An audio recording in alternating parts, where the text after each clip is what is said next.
ರಾಜ್ಯ ರಾಜಕೀಯ ವಲಯದಲ್ಲಿ ಸದ್ಯ ಮುಖ್ಯಮಂತ್ರಿಗಳ ಕುರ್ಚಿ ಬದಲಾವಣೆ ಚರ್ಚೆ ತಾರಕಕ್ಕೇರಿದೆ.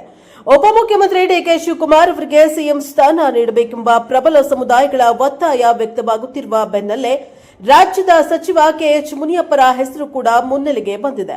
ಈ ಹಿನ್ನೆಲೆ ಚಿತ್ರದುರ್ಗ ಜಿಲ್ಲೆಯ ಹಿರಿಯೂರಿನ ಆದಿಜಾಂಬವ ಮಠದ ಶ್ರೀಗಳಾದ ಶ್ರೀ ಷಡಕ್ಷರಿ ಸ್ವಾಮೀಜಿ ಅವರು ಚಿಕ್ಕಬಳ್ಳಾಪುರದಲ್ಲಿ ಸುದ್ದಿಗೋಷ್ಠಿ ನಡೆಸಿ ಮಾತನಾಡಿ, ಇಲ್ಲಿಯವರೆಗೆ ದಲಿತರಿಗೆ ಸಚಿವ ಉಪಮುಖ್ಯಮಂತ್ರಿ ಹುದ್ದೆಗಳು ದೊರೆತಿವೆ. ಈಗ ಮುಖ್ಯಮಂತ್ರಿಯ ಸ್ಥಾನ ನೀಡಲು ಸೂಕ್ತ ಕಾಲಾವಕಾಶ ಬಂದಿದೆ. ದಲಿತರಿಗೆ ಸಿಎಂ ಸ್ಥಾನ ನೀಡುವುದರ ಮಾತು ಮುನ್ನೆಲೆಗೆ ಬಂದರೆ ಪರಿಶಿಷ್ಟ ಜಾತಿಯಲ್ಲಿನ ಮಾದಿಗ ಸಮುದಾಯವನ್ನ ಪರಿಗಣಿಸಬೇಕು.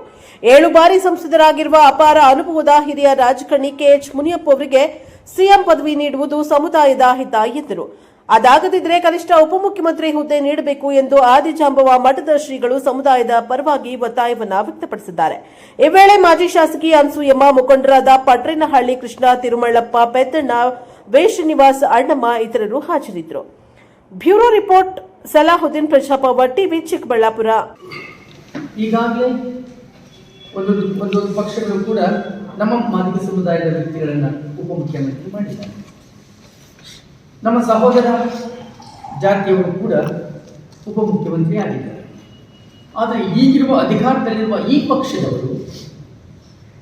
ಪಕ್ಷದಲ್ಲಿ ಬಹಳಷ್ಟು ಹಿರಿಯ ರಾಜಕಾರಣಿಗಳು 7 ಬಾರಿ ಸಂಸತ್ತನ್ನು ಪ್ರವೇಶ ಮಾಡಿ ಅತ್ಯುತ್ತಮ ರಾಜಕೀಯ ಪಟು ಎನಿಸಿಕೊಂಡರು.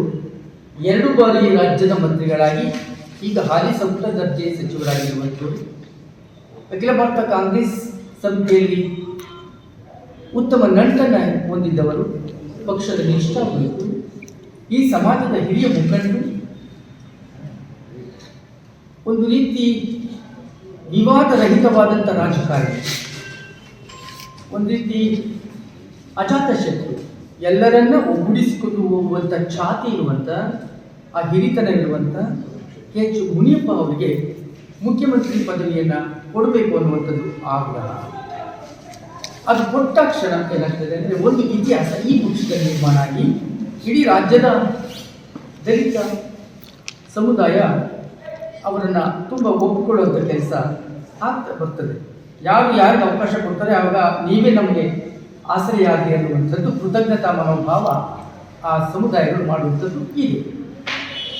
ಅಕಸ್ಮಾತ್ ಆಗಿ ಒಂದೊಮ್ಮೆ ಆ ಪದವಿಯವರೆಗೂ ಹತ್ತಲಿಕ್ಕೆ ಆಗದೆ ಹೋದಂಥ ಸಂದರ್ಭವೇನಾದರೂ ಒದಗಿ ಬಂದರೆ ಉಪಮುಖ್ಯಮಂತ್ರಿ ಪಟ್ಟವನ್ನಾದರೂ ಕೊಡಬೇಕಾದದ್ದು ಸಾಮಾಜಿಕ ರಾಜಕೀಯ ನೀತಿ ಮತ್ತು ನ್ಯಾಯವನ್ನು ಕಲ್ಪಿಸಿದಂತೆ ಆಗುತ್ತದೆ ಎನ್ನುವಂಥದ್ದು ನಮ್ಮ ಆಶಯ.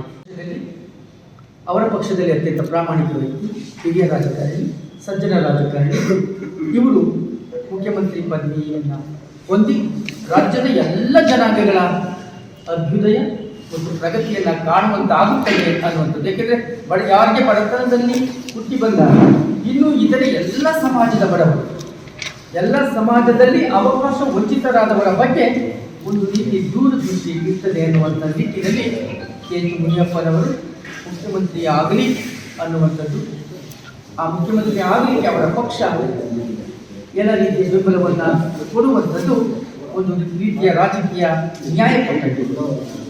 ರಾಜಕೀಯ ನ್ಯಾಯ ಕೊಡುವುದರ ಮೂಲಕವೂ ಆ ಸಮುದಾಯವನ್ನು, ಶೋಷಿತ ಸಮುದಾಯವನ್ನು ಮೇಲೆ ಕೆತ್ತುವಂಥ ಕೆಲಸ ಆಗ್ತದೆ ಎನ್ನುವಂಥದ್ದು ನಮ್ಮ ಸಮುದಾಯದ ಆಸೆಯೂ ಕೂಡ. ಅವಕಾಶಗಳು ಮತ್ತು ಸ್ಥಾನಮಾನಗಳು ನಮಗೂ ಕೂಡ ಲಭ್ಯ ಆಗಬೇಕು ಅನ್ನುವಂಥದ್ದು ಈ ಸಮುದಾಯದ ಹಕ್ಕೊತ್ತಾಯ ಮೊದಲಿನಿಂದ ಇಂದಿನವರೆಗೂ ಕೂಡ ಮಾಡ್ತಲೇ ಬಂದಿದ್ದಾರೆ. ನಮ್ಮ ಸಮುದಾಯಕ್ಕೆ ಅಧಿಕಾರ ಸಿಕ್ಕಾಗ ಒಂದಷ್ಟು ತೊಡಕುಗಳನ್ನು ನಿವಾರಿಸಬಹುದು, ಸಂಕಷ್ಟಗಳನ್ನು ಕಡಿಮೆ ಮಾಡಿಕೊಳ್ಳಬಹುದು. ಎಲ್ಲವೂ ಪರಿಪೂರ್ಣವಲ್ಲ, ಆದರೂ ಕೂಡ ಇರುವಂಥ ಸಂಕಷ್ಟ ಅನ್ಯಾಯಗಳನ್ನು ಸರಿಪಡಿಸಬಹುದು ಅನ್ನುವಂಥ ಇರಾದೆ, ಆಶಯ. ಈಗ ರಾಜ್ಯದಲ್ಲಿ ಮುಖ್ಯಮಂತ್ರಿ ಆ ಪದವಿ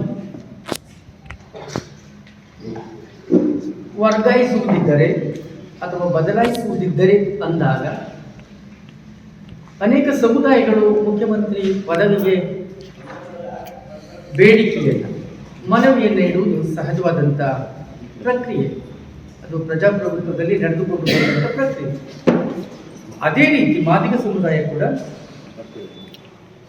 ಮಾದಿಗ ಸಮುದಾಯ ಕೂಡ ಈ ಒಂದು ಸದಾವಕಾಶವನ್ನು, ಒಳ್ಳೆಯ ಅವಕಾಶವನ್ನು ಅಕಸ್ಮಾತ್ ಆಗಿ ದಲಿತ ಮುಖ್ಯಮಂತ್ರಿ ಪದವಿ ಮುನ್ನೆಲೆಗೆ ಬಂದಲ್ಲಿ, ದಲಿತ ಮುಖ್ಯಮಂತ್ರಿ ಪದವಿ ಮುನ್ನೆಲೆಗೆ ಬಂದಲ್ಲಿ ದಲಿತ ಮುಖ್ಯಮಂತ್ರಿಯನ್ನ ಮಾಡಬೇಕಾದ್ರೆ ಪರಿಶಿಷ್ಟ ಜಾತಿಯಲ್ಲಿ ಇದುವರೆಗೂ ಆ ಪದವಿಯನ್ನು ಏರದೆ ಬರೀ ಮಂತ್ರಿ, ಉಪಮುಖ್ಯಮಂತ್ರಿ ಈ ಪದವಿಯನ್ನೇ ಅನಿಸ್ಕೊಂಡು ಅನುಭವಿಸಿಕೊಂಡು ಅಧಿಕಾರ ನಡೆಸಿದಂಥದ್ದು ಸಂಗತಿ ತಮ್ಮೆಲ್ಲರಿಗೂ ಗೊತ್ತು.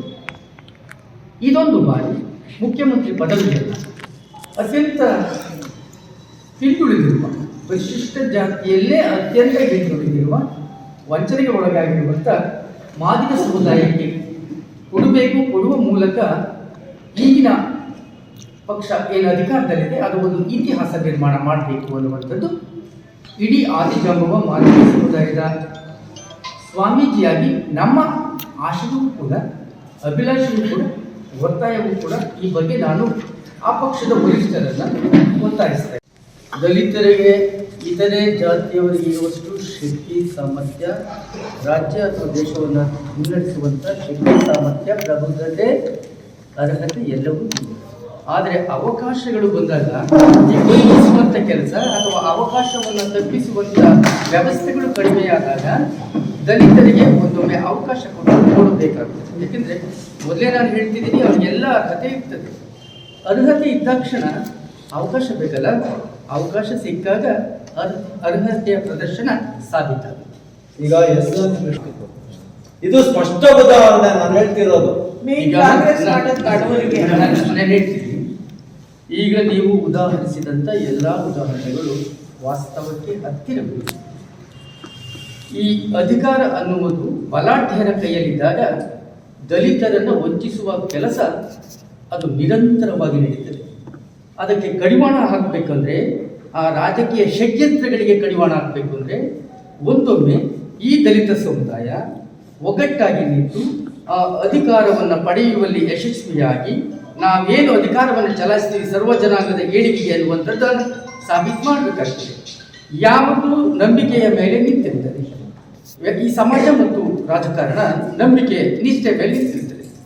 ಈ ವಂಚನೆ ಮತ್ತು ಷಡ್ಯಂತ್ರಗಳು ನಿರಂತರವಾಗಿ ನಡೆದಾಗ ದಿಢೀರನೆ ಪಕ್ಷ ವಿರೋಧಿ ತನ್ನದ ಭಾವನೆಗಳನ್ನು ಮಾಡದೆ ಅವರನ್ನೇ ತಿದ್ದುವಂಥ, ಅವರ ಮನಸ್ಸನ್ನು ಗೆಲ್ಲುವಂಥ ಕೆಲಸವನ್ನು ಈ ಸಮುದಾಯ ಮಾಡಲೇಬೇಕಾದಂಥ ಜರೂರಿನ ಕೆಲಸ ಮುಂದಿದೆಯೇ ಹೊರತು ಅವರನ್ನು ವಿರೋಧಿಸಿ ಹೋಗುವಂಥ ಕೆಲಸವನ್ನು ಮಾಡಿದ ಪ್ರಯೋಜನವೇ ಆಗಲಿಲ್ಲ. ಯಾಕೆಂದರೆ ಈಗಾಗಲೇ ಭಾಳಷ್ಟು ವಯಸ್ಸುಗಳನ್ನು ಅದರಲ್ಲಿ ಕಳೆದಿರ್ತಾರೆ. ಎಲ್ಲಿ ಕಳೆದಿರ್ತಾರೆ ಅಲ್ಲಿ ಪಡೆದುಕೊಳ್ಳುವಂಥದ್ದು ದಟ್ ಈಸ್ ಅ ಲಾಸಿಂಗ್, ಅದು ಸೂತ್ರ. ಹಾಗಾಗಿ ಕಳೆದುಕೊಂಡಲ್ಲೇ ಹುಡುಕಿಕೊಳ್ಳುವ ಕೆಲಸವನ್ನು ಮಾಡಬೇಕಾಗ್ತದೆ. ಅಂಥ ಷಡ್ಯಂತ್ರಗಳು ಮತ್ತೊಮ್ಮೆ ಹೆಚ್ಚಾದಾಗ ಇಡೀ ಜನಾಂಗ ಮತ್ತು ಇಡೀ ವ್ಯವಸ್ಥೆಗೆ ಗೊತ್ತಾಗ್ತದೆ what is the character of have that party members party persons ಅಂತ. ಅದು ಅವರ ಸ್ವಂತ ವಿಚಾರ, ಅದು ತನಗಳನ್ನು ಹೇಳಲಿಕ್ಕೆ ಹೋಗೋದಿಲ್ಲ. ಬಟ್ ಅನ್ಯಾಯ ಆಗಿರುವಂಥ ದಲಿತರನ್ನ ಮೇಲೆತ್ತುವಂಥ ಕೆಲಸವನ್ನು ರಾಜಕೀಯವಾಗಿ ಅವರು ಮಾಡಬೇಕಾಗ್ತದೆ, ಅಧಿಕಾರವನ್ನು ಹಂಚಬೇಕಾಗ್ತದೆ. ಈಗ ಡಿ.ಕೆ. ಶಿವಕುಮಾರ್ಗೆ ಮುಖ್ಯಮಂತ್ರಿ ಪದವಿಯನ್ನು ಕೊಡುವಂಥದ್ದು ಆಗಬೇಕು, ಅದು ನಮ್ಮ ಇಚ್ಛೆ ಅಂತ ರಾಜ್ಯದ ಪ್ರಬಲವಾದಂಥ ಮಠದ ಸ್ವಾಮೀಜಿ ಹೇಳಿದ್ದಾರೆ.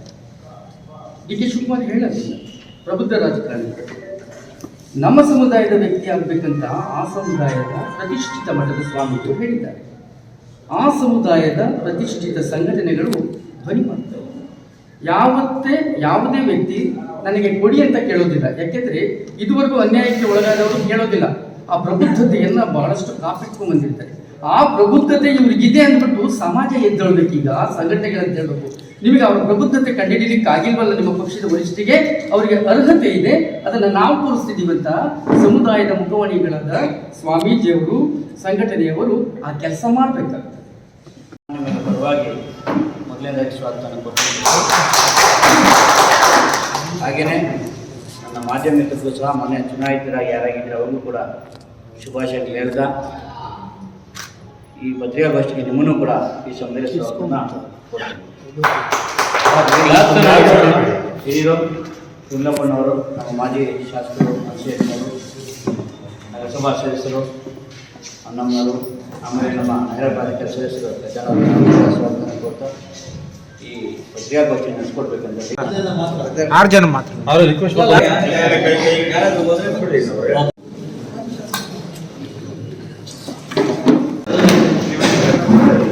ಅವ್ರಿಗೆ ಒಂದನೇ ಅವ್ರಿಗೆಲ್ಲ ಒಂದನೇ ಹೇಳ್ಬೇಕಿತ್ತು.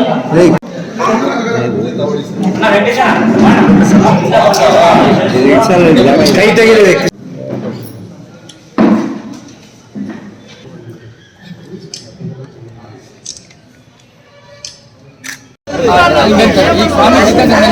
ಈ